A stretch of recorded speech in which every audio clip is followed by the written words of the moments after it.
अपरोक्ष ज्ञान की उत्पत्ति में त्रिविध प्रतिबंध।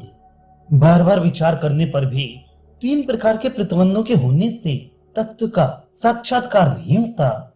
प्रश्न, वह ज्ञान जो पहले जन्म में उत्पन्न नहीं हुआ, अब क्यों हुआ? उत्तर, प्रतिबंध के क्षीण होने से। ये प्रतिबंध भूत, भावी और वर्तमान भेद से तीन प्रकार का है।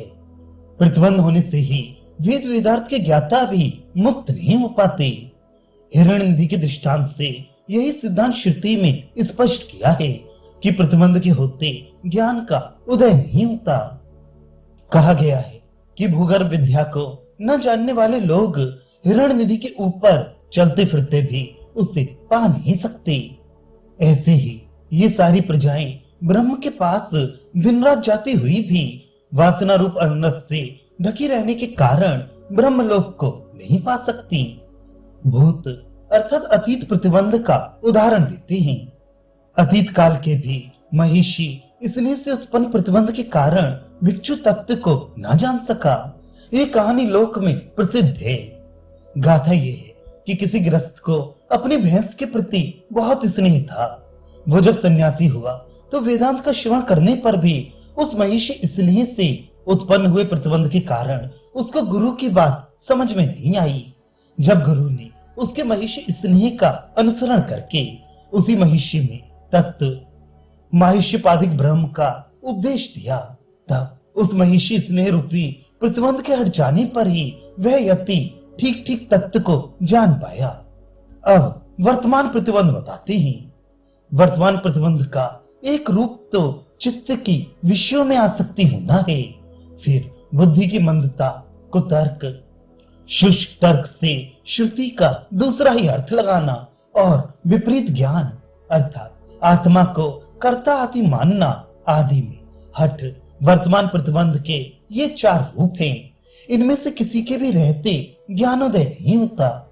शम आदि तथा श्रवण आदि साधनों में जो जहां उचित हो वहां उससे इस वर्तमान प्रतिबंध को हटा देने पर, इस प्रतिबंध के क्षीण होने पर ही प्रत्यगात्मा ब्रह्म भाव को पा लेता है।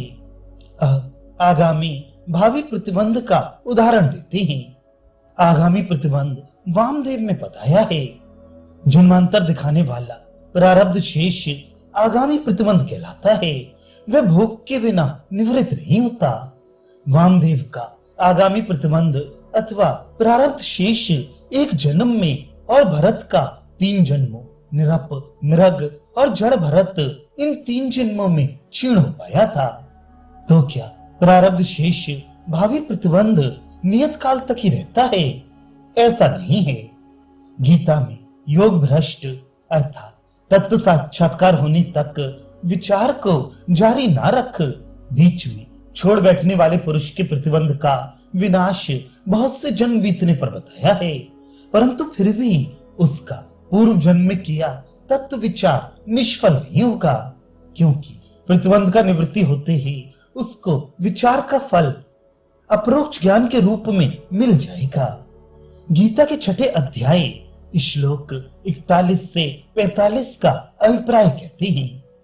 योग भ्रष्ट पुरुष आत्म तत्व विचार के बल से ही पुण्य कार्यों के लोक विशेष स्वर्ग को प्राप्त होकर वहां भोग भोगने के पश्चात भी यदि उसकी अभिलाषा बनी रही तो इस लोक में शुद्ध और श्रीमान माता पिता के कुल में जन्म लेता है, अथवा स्वयं विरक्त निष्प्रय हो चुका है तो ब्रह्म तत्व के विचार के प्रभाव से ही धीमान आत्म तत्व के निश्चय योगियों के कुल में जन्म लेता है। हाँ, ये योगी कुल में जन्म दुर्लभ है, थोड़े पुण्य से प्राप्त नहीं होता, क्योंकि योगी कुल में जन्म लेने पर वे योग भ्रष्ट पहले देह वाले बुद्धि संबंध को शीघ्र प्राप्त कर लेता है। तत्व विचार करने वाली पहले जन्म वाली बुद्धि उसे शीघ्र मिल जाती है और वहां वह पहले प्रयत्न से भी अधिक प्रयत्न करने लगता है। इस कारण ये योगी कुल जन्म दुर्लभ है। अधिक प्रयत्न करने का कारण यह है कि वह पूर्वाभ्यास उसको बलपूर्वक अपनी ओर खींच लेता है और इस प्रकार अभ्यास करने के लिए विवश है।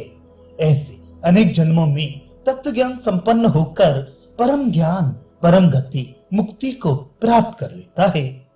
आगामी प्रतिबंध का दूसरा उदाहरण देते हैं। ब्रह्मलोक को पाने की दृढ़ इच्छा होने पर भी जो इस इच्छा को रोककर आत्मविचार करेगा, उसे आत्म साक्षात्कार नहीं होगा।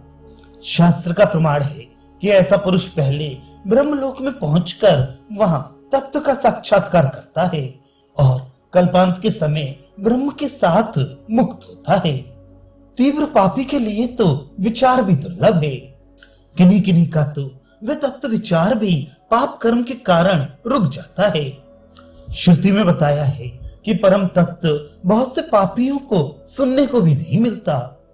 यदि विचार में असमर्थ मनुष्य पुरुषार्थ करना चाहे तो क्या करे?